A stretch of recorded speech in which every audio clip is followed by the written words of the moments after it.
I think it's funny. I actually had a call today with with my newest client. A girl came to me and she over and over and over again, probably 8 or 9 times in the span of about 30 minutes, she's like, "Don't judge me. Don't judge me." And I was just like, I have done all of the stupid things with money. So you're not going to come to me and me say something like, "Oh my goodness, that was really dumb," because I've done dumb. And if I haven't done it, I've been with someone who has. I've coached. So I think the only thing I haven't done up until this point is gotten my own payday loan. But I've worked with other people that are trying to get out of a payday loan. So I think that that's the only thing I haven't done. I have faced foreclosure. I have faced bankruptcy. I never actually filed the paperwork, but it's hard to change from being at that dire strait to have to go, okay, I'm not going to do this anymore and I'm going to turn. So for me, when people come to me, I have no judgment whatsoever on you as a person, on you with whatever your profession is. That is something that I pride myself on as a financial coach because there's already so much shame. There's already so much guilt.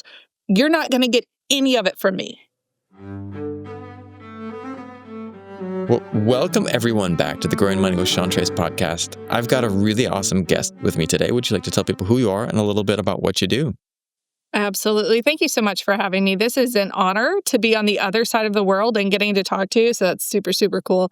My name is Laura Sexton. I am a money and career coach. My goal and everything I do is to help people get clarity on their next steps and move forward confidently. My business is called Accelerate Your Legacy because I am full focused on making your money work well into the future, not just helping us live today. I love that because so often people are trying to just get by today or dealing with today, and it's just there's a lot on your plate. Like I'm gonna share kind of with the audience what happened for me right before this.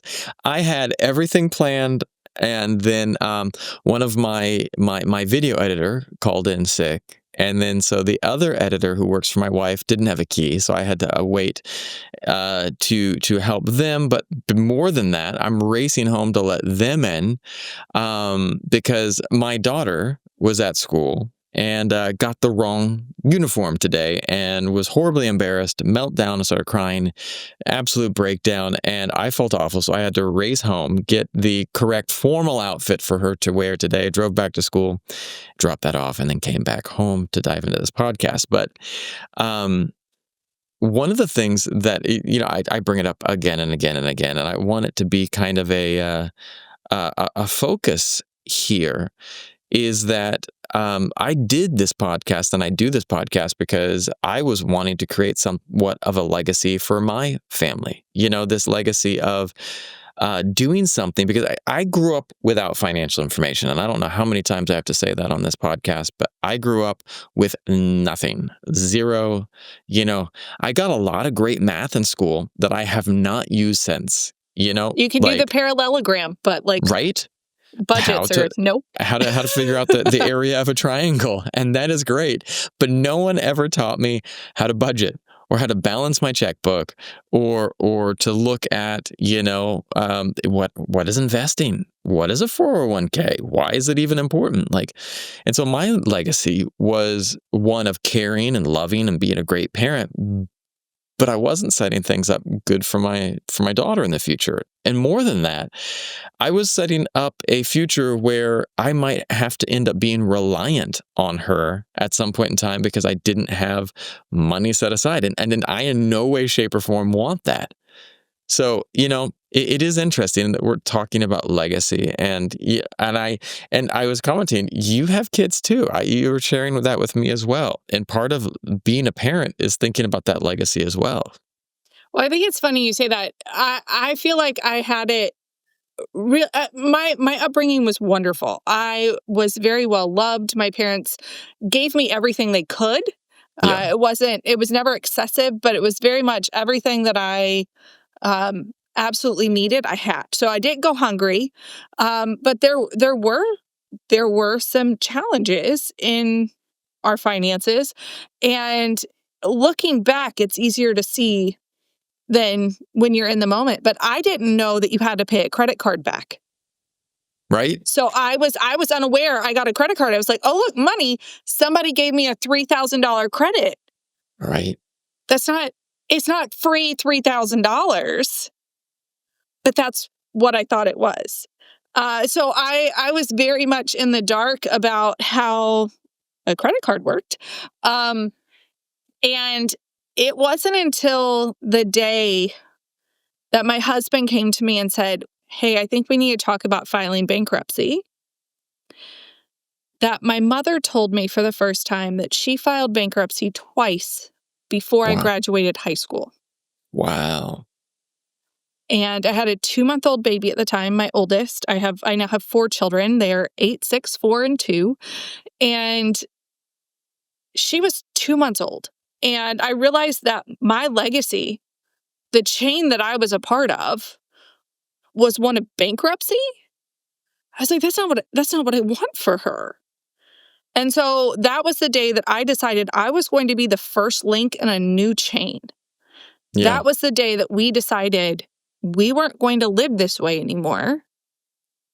And instead, we were going to take control of what we could control.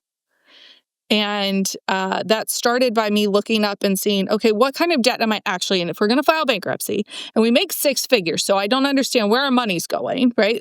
I thought I had a budget, did not. I said, okay, let me look and see what we're actually looking at. And we were looking at $372,347 in debt. I was making $2,600 a month payments to minimums. It's like, what kind of life could I give my daughter if I had an extra $2,600 in the bank? Right? Every month. Every month. Yeah. Every It's like, month. what kind of life could I give her? I could give her a great life. So now my kids, I have 3 kids in private school, which is not cheap. And actually, now that I'm thinking about it, next year it will be $2,600 a month. I had not put that connection together until just this moment.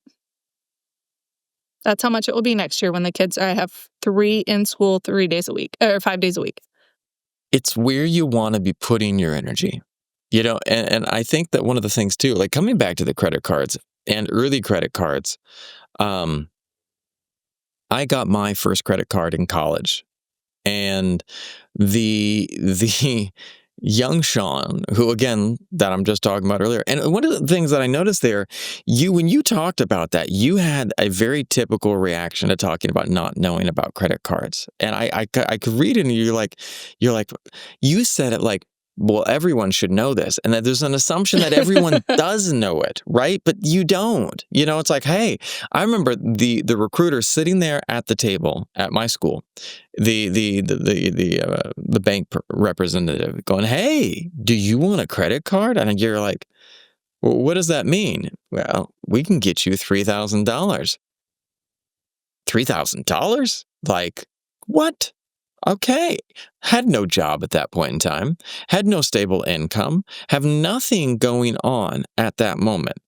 And yet I rushed into it. And I don't have a problem. I know that there's financial advisors that are really against credit cards.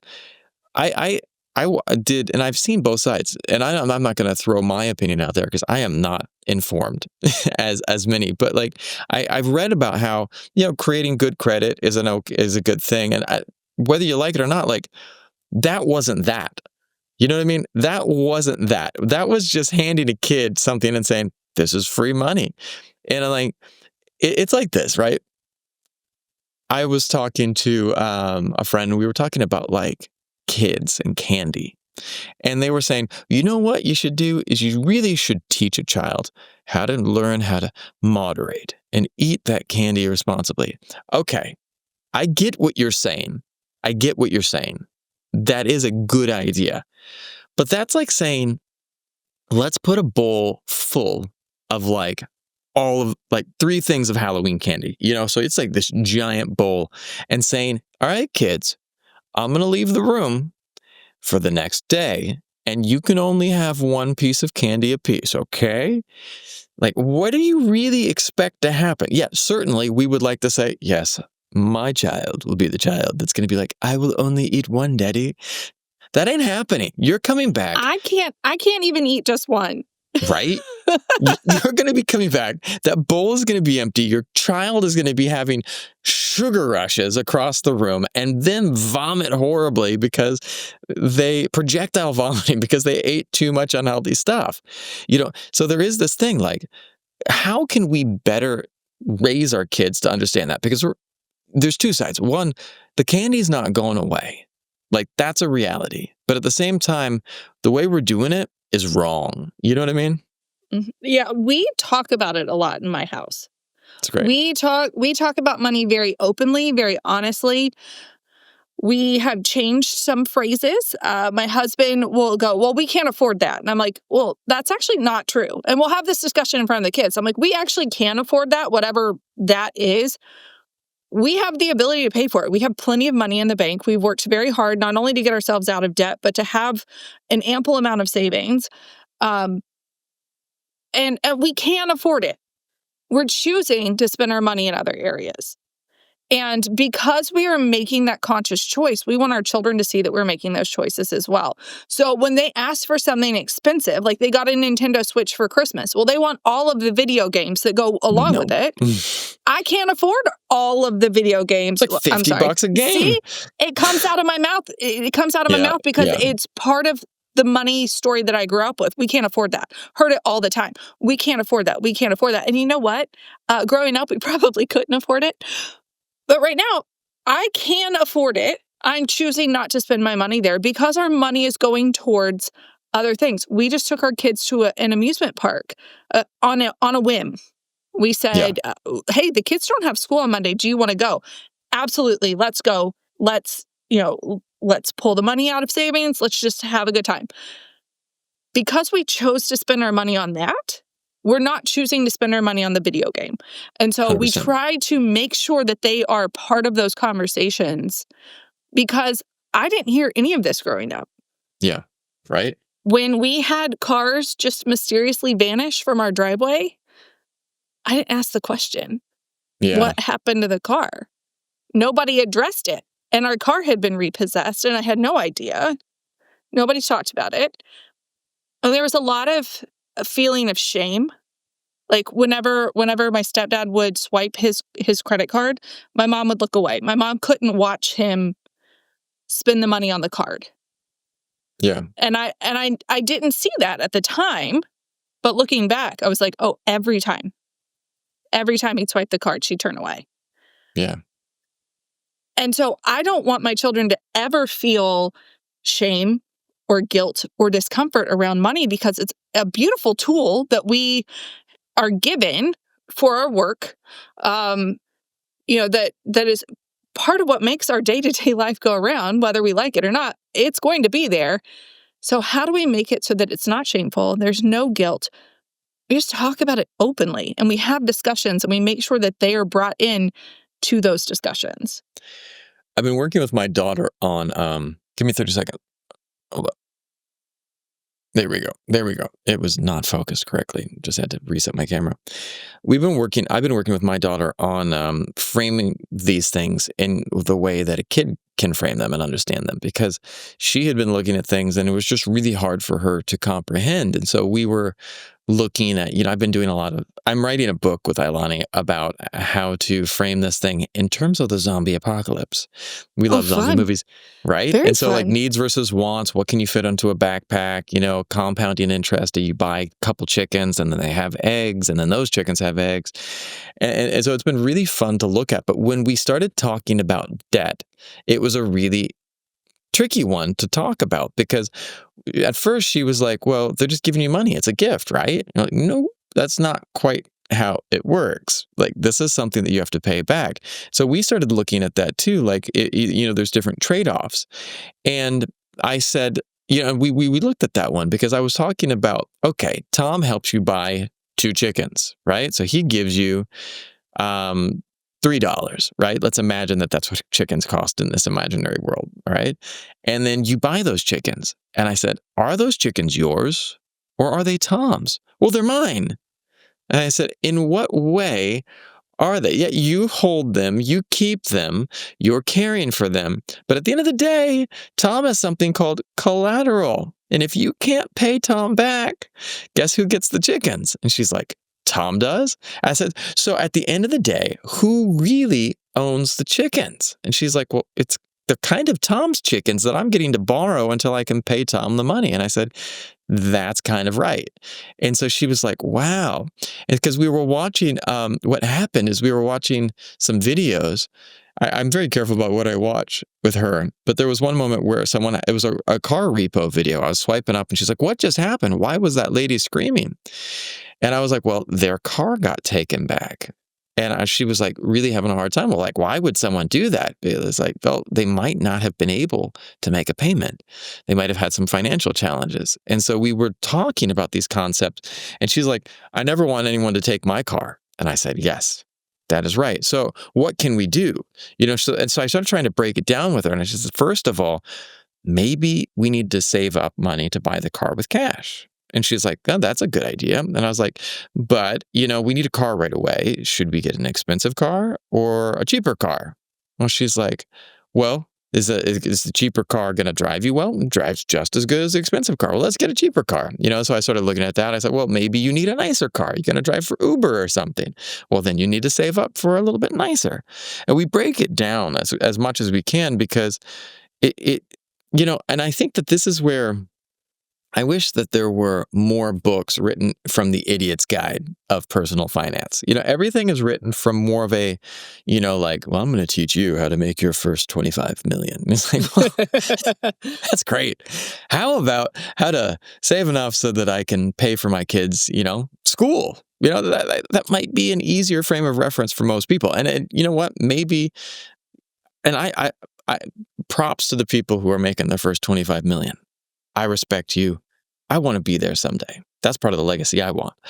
But for right now, I'm all about balancing the checkbook so I have enough for groceries. So it's these different worlds, and you got to figure out how to, because I know for me, I have so much shame when I talk about my finances. It's embarrassment. It's like, oh yeah, well, I have a job I just started and for a university. And I emailed them all my paperwork. They were late in getting my contract done. I'm already teaching and they haven't figured out things on their end. And I haven't gotten an email back They're about, not paying you yet. I haven't gotten my first paycheck for them yet. It's only been 2 weeks in, but like, Oh, okay. I was sitting there going, and it's talking about this is embarrassing. Like, wow. But today I'm sending an email that's throwing them under the bus saying, you know what? This is completely unprofessional. It's unacceptable.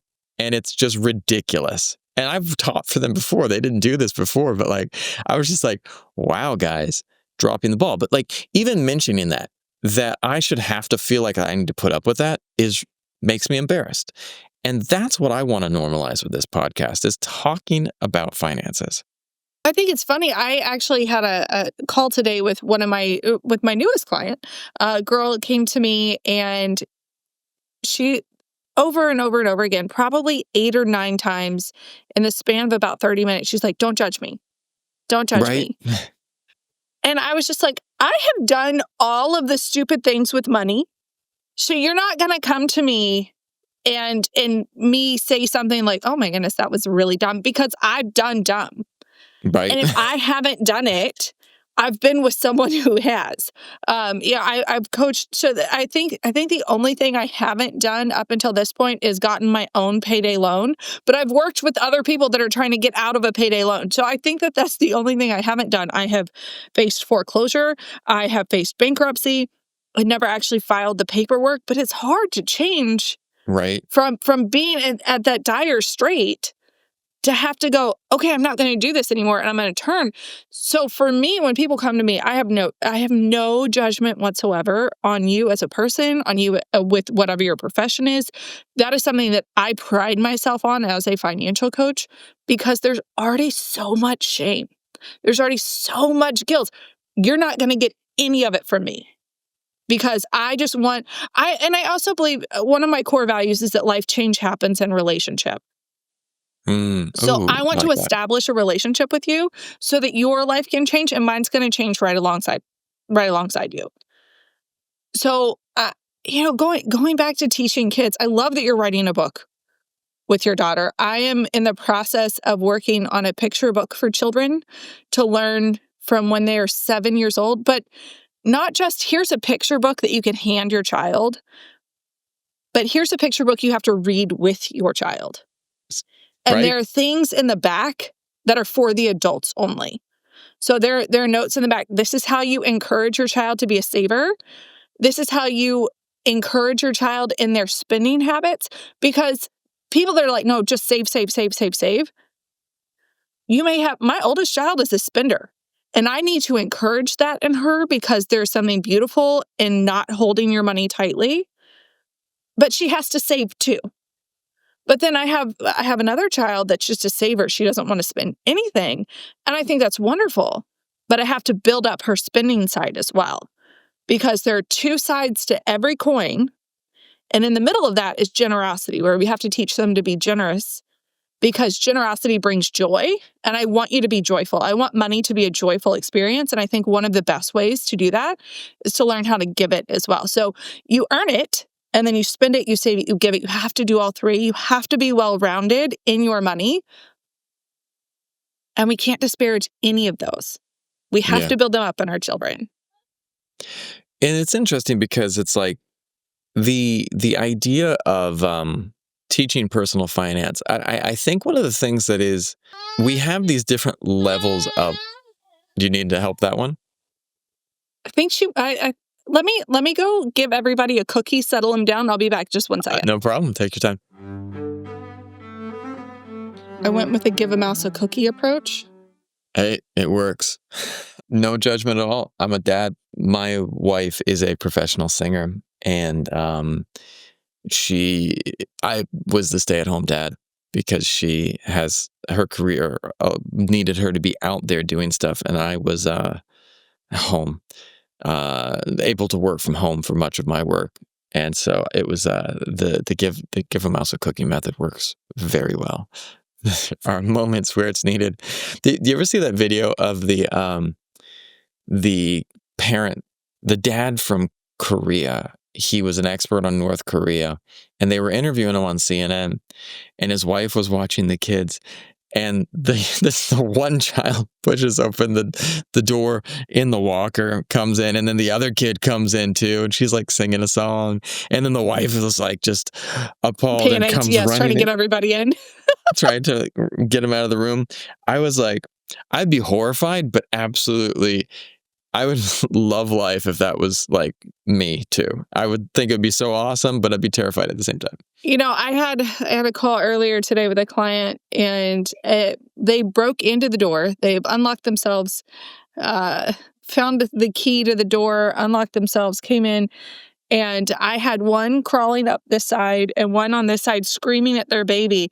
And I'm like, it's cool. And so I just really focused in on them. And they're like, I'm thinking about going back to school to get my master's. It's like, well, tell me about it. So we're diving into it. And I've got kids everywhere. And they're like, you're able to focus right now? And I'm like, yes, because I have to. People don't understand, like, your ability to multitask as a parent is next level. Like, I am a master at juggling things now just because of that. But, it's fun times. Well, let's circle back. I'm probably going to include this because this is fun. This is fun. This is what makes a better podcast than just being all on script. But coming back to, we're both parents, and like the thing is like there isn't. And the finances are messy. Life is messy. And I'm glad that we're showing some of the mess here. Is, I think that one of the other problems I see with personal finance, and it has become way worse with social media, is that tell me. Everything looks perfect. Oh, yes. You see, even like the financial podcasters and influencers, and you're just seeing them, and like they're like, you know what? Well, because I have this, and this lined up, there's no problem whatsoever. I guarantee you that they get messes sometimes. But there is a day that they, their transmission goes out, radiator goes out, engine goes out, 2 tires popped, all at the same time, and they're just like, woof. That was a heck of a hit to my emergency fund, and like the thing is, it's like Life is messy, but yet we still want to balance the mess with our goal to have a legacy. There's this great thing in it's not religious, but it's from Zen Buddhism. The monks would try to practice drawing a circle, and it was one of their meditation practices. And here's the interesting thing, right? Can you draw a perfect circle with your hand? No. I can't. Yeah, no one can. You can get close, you can get better, but there's always imperfections. But this was what the goal of the monks was, to always draw this circle again and again and again, to try to get better, to try to create something that was as close to being perfect as they could. But the reality, the beauty of the practice was, it's never going to be perfect.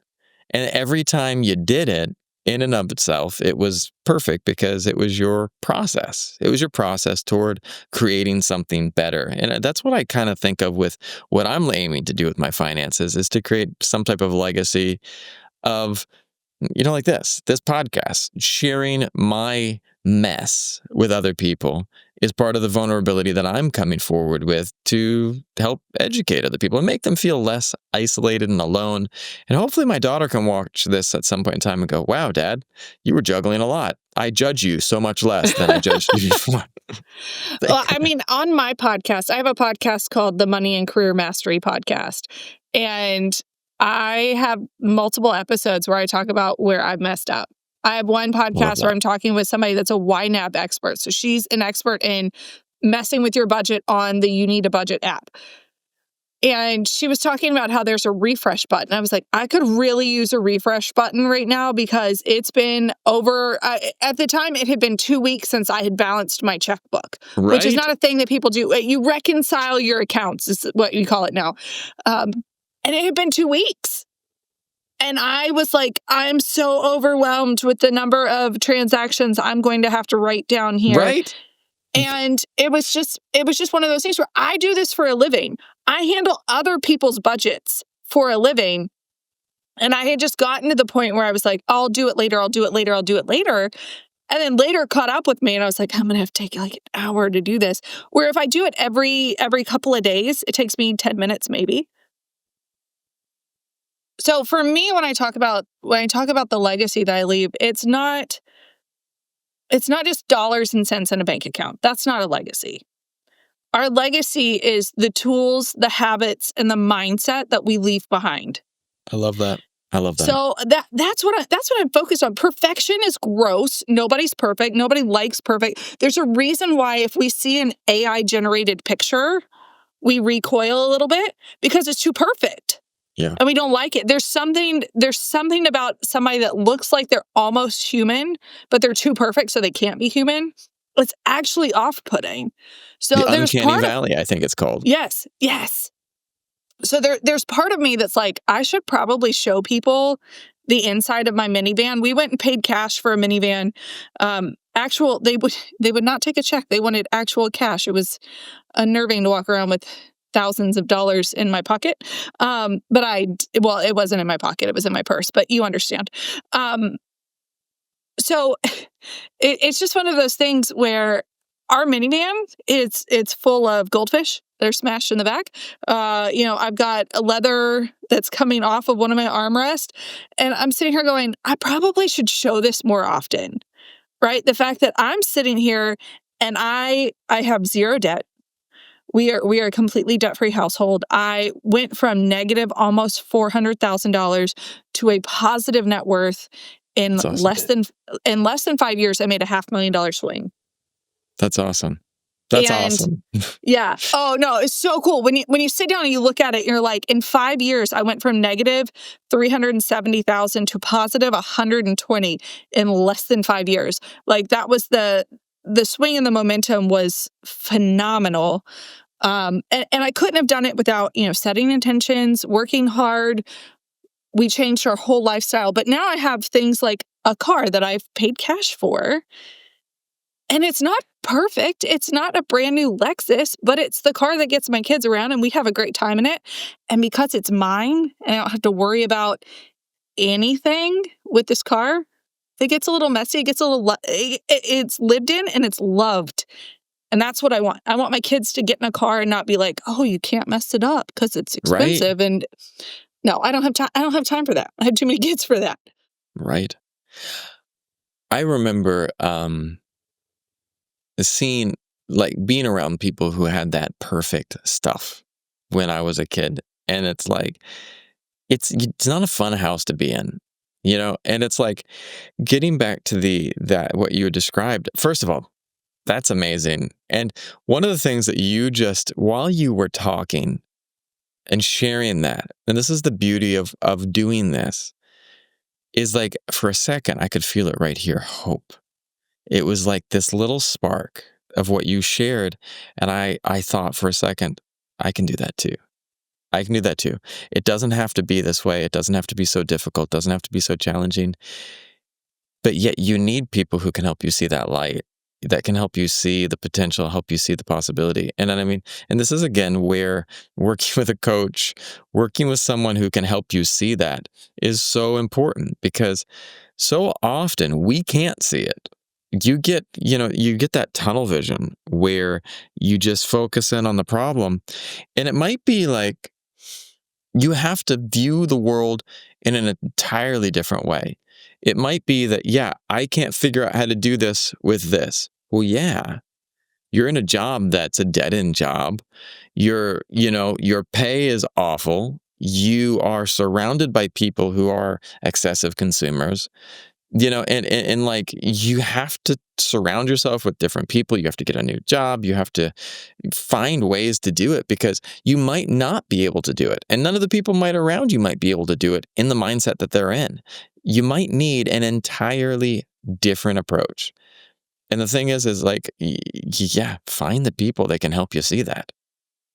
Well, it's funny because there's scientific studies that show you're an amalgamation of the 5 people that you spend the most time with, Right. but your net worth is actually an average of the 5 people that you spend the most time with. Wow. Which is shocking. I mean, it makes sense if you're like, okay, it's a whole person over here and the money's just part of it. It kind of makes sense. But if you are constantly around people with a negative mindset and a negative net worth, guess what you're going to have? You're going to have a negative mindset and a negative net worth. That's just kind of how that works. So you have to be intentional about the people you surround yourself with. And if you don't have people in your life that are positive, well functioning, high net worth individuals, then you have to find people that can come around you and be those high functioning, high net worth individuals. It not meaning we can only spend time with really rich people. Like, that's not what that means. It means we're going to spend time with people that share our values. Yeah. And if you have a high value system, then and you're see, for me, it's not important that I become a millionaire for the sake of having $1 million. I want to become a millionaire so that I have time freedom. I can take my kids to the theme park whenever I want to. I want to be able to do what I want with who I want, when I want, wherever I want. I don't want anybody to tell me what I can and cannot do. It's going back to that story with your daughter and the chickens. I don't want Tom to be able to come back and take my chickens away. Right. Like, no, once they are my chickens, they are mine, and I am not sharing them. And for me, there's something about this ownership piece that we don't always focus on. I think it's so vitally important. 100%. And I think that it is that financial freedom is something that I wish was spoken about earlier in life. But I don't think we are preparing people to be free. I think we are preparing people to be stuck in the system. And I think that's Absolutely. why they get you early. They get you with the credit cards early. They get you with this, because the second you get in debt, you're dependent. And then you get stuck in this dead-end job. And you're much easier to control. You're much easier to tell people what to do if they have all this hanging over their head. People that have money and freedom make waves and they cause problems, in good ways. It's like, but Yes. if you don't Yes. have that, you're going to be stuck and you're going to be resentful and you're going to be unhappy. And it might not break you today, but eventually it's going to break you. And so the best thing you can do is to start finding a path in a different direction. And coming back to the 5 people thing, I always am fascinated by that. And it makes so much sense just from the mindset. And I have 1 or 2 friends that when I met them, they were not wealthy, but they had a mindset from the beginning that I was like, this guy, he's going to get there. I know he's going to get there. Why? Because that hustle was always there. That hard work was always there. That intentionality was always there. And that person has made me a better person. And I saw him early on. I said, this is a high net worth individual. He might not be there yet. And like one of the things too, it was ability to inspire me, to inspire other people around him. And it's like, I want to find those inspiring people in my daily life. And you're right, when we are around the people who are not that, there's this, it's like, and it might not be that they bring you down, but it's an anchor as you try to step forward, because you're having to try to drag them along with you. And it's like, do you watch Squid Games? No, I can't. Too scary. It's a bit over the top. But there's one, the season 2 had this one activity where 5 people had to do an activity together. And it was interesting. The team was not as good as the strongest person. The team was as weak as the weakest link. So whoever's the weakest link that's the level that the entire team can achieve to. If you are Usain Bolt, but you are, having to run a race right next to someone who is not a runner and it has a bad knee or something like that, you can't run. The team doesn't rise up to Usain Bolt's level. The team falls to the level of the weakest person. Usain Bolt's going to be, unless he picks them up and carries them, he's going to be having to run at the speed they can go. And maybe he can. I wouldn't put it past him. But, you have to see where you're at and understand that hopefully you have a bunch of people that can all try to rise to your level. And that's where I was talking, like my friend, he wasn't high net worth individual, but his mindset was. And the second he surrounded himself by people that were at that level, he rose up as well. So it's so powerful. No, I love that analogy. I'm sitting here going, yeah, Usain Bolt could pick them up and run, but then he has the extra weight. And he has a lot that he has to carry. I was thinking about there's a legacy piece for our children. I have 3 daughters and a son. And one other thing with this last year, we just finished an election cycle season, and we talked about this lady named Elizabeth Stanton here in the United States. She is credited as being one of the leaders of the women's suffrage movement. Okay. And the reason she was so powerful was not because she was a bulldog. She was. The reason she was powerful was because she had money. Yeah, right? She had the ability to pay to bring people around together, to buy the things to help the suffrage movement become what it was. And I think it's interesting. I think well-behaved women seldom make history, but I also think that you have to be able to fund some of that crazy. I think of Juliet Gordon-Low, who started Girl Scouts. The reason she was able to establish an organization that's been around for 100 years is because she had money and she could afford to do it. There's so many things in life, changes that we want to make. I have a heart to, I have a heart to end homelessness. I would love to end child hunger. There's so many things I can think of. I would love to fund people's adoptions. There's so many things that I could think of that I would love to do. But if I'm constantly being told by the banks what I can do with my money, I can't do any of these things. Right. So until we take ownership of ourselves and control of our money, we can't make the big, huge changes that we want to make in society. And I just think that if more people would talk about this from a young age, like, hey, let's not go get that credit card. Yeah. That you have to pay interest on, that we chase FICO around, which is, our credit score, and I have to have this big number. And so you're chasing that. But if somebody were to put $1 million in your bank account, wouldn't change your FICO score at all. Has nothing to do. It's not an my building wealth score. It's an I love debt score. So I'm sitting here going, what is it that we want most? And how do we go get that? As opposed to coming back to it, what feels good right now? We have to teach our children what we want most is what we should go after, not what feels good. And it's hard especially because they're children. And what feels good right now are creature comforts. They're wonderful. But a bag of chips isn't going to fill you up. No, it won't. Going out and buying that thing right now because it feels good. My kids, can I buy something? Well, what do you want to buy? I don't know. I just want to buy it. Right. No, you cannot. You cannot just go buy something because you want to, because that's not healthy for you. And it's not a pattern I want you to establish at a young age. I would rather us think about it. That's the thing you want to buy. One of my daughters right now really wants to go buy gymnastics Barbie. Perfect. You're still thinking about it in a week? We can go buy it. But just because you want it right now does not mean that we need to purchase it and bring it in the home. 100%. There was you spoke earlier about the Nintendo Switch. We have one as well. And my daughter, we got Minecraft, and she loves it. And she builds, and we build little houses in there, and we play, and I'll start something, and then I'll let her decorate it, and then she starts something and lets me kind of build it out. So we enjoy it together.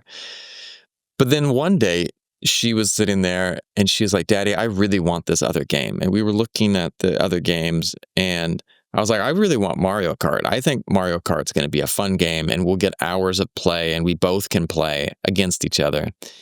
And she's like, but she saw this cat game that was a Japanese cat game that was by Nintendo, and she's like, I really want to play this cat game. And I said, are you sure? Are you sure? Do you know much of it? So we watched some videos on it, and she's like, I love cats. We got that game. We never played it. It was not a fun game. It's playtime. It was really weird playtime, real weird playing style. And it was a great wake up for her, though, because at that time she was like, let's just get it. And then when she had that choice in front of her and realized once she bought it, I was like, I'm not buying Mario Kart and she's like, well, we should get Mario Kart. It'd be fun. And I said, it would have been fun. It would have been fun. But we made a choice, and maybe the choice wasn't the right choice, but now we need to save up for the next game. And that's going to take some time. That's going to take some chores. That's going to take some different activities that you can do to help earn your own money that you can put toward that game. Yeah, I'll match what you do, but we've got to save up for it. And we've been saving, and she's becoming aware of it. But I think, like you said, we have to put these choices in front of our kids, and we have to educate them. We have to educate ourselves first and foremost as well. Let me ask you this next question. If you could go back in time and give yourself some financial advice, younger you, what advice would you give yourself? That is an interesting question. I would give myself one of two pieces of advice. I would either tell myself to have not gone to college because I learned a lot in 4 years. I learned a lot about life and about relationships. The college itself was kind of a waste of money because I got a degree in something I knew I would never use because I thought I was supposed to. So I might have done that. However, I'm very happy with where I've led my life. If not that, I would have said the second I earn a paycheck to start putting money into mutual fund investing from day one probably in a traditional 401k, Roth IRA, that type of thing would have been the best because time is more valuable than money. Anything. Yeah. Right. I mean, just the compound interest. Was it Einstein that called it the eighth wonder of the world? Compound interest is just, it can do one of two things. It could build a fortune for you, or it can bury you. Yeah. It can do one of two things. So you want it working for you and not the other way around.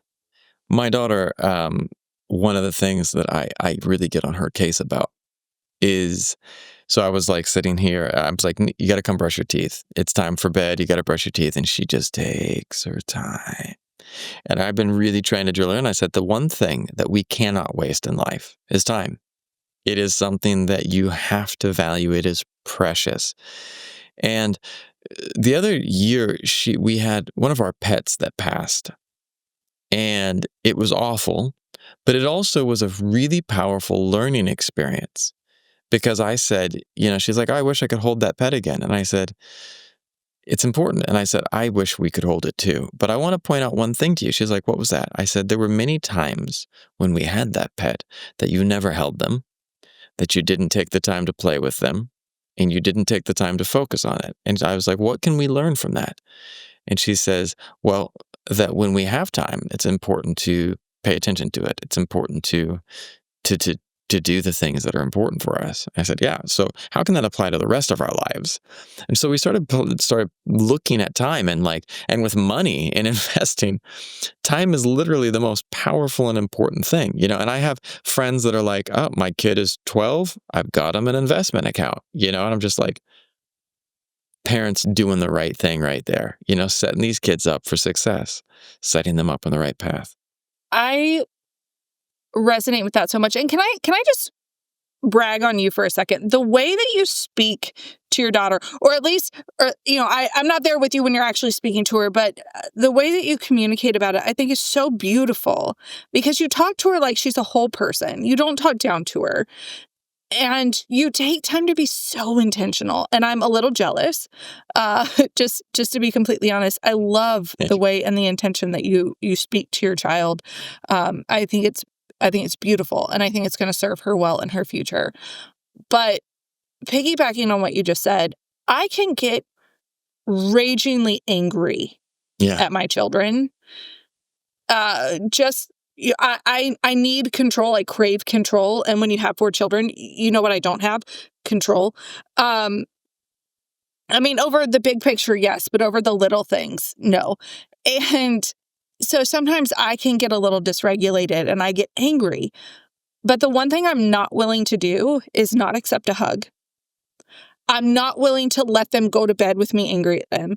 I'm not willing to let them walk out the front door in the morning. Like, if dad's taking them to school, you have to hug and kiss me. I don't care what has happened, what's transgressed.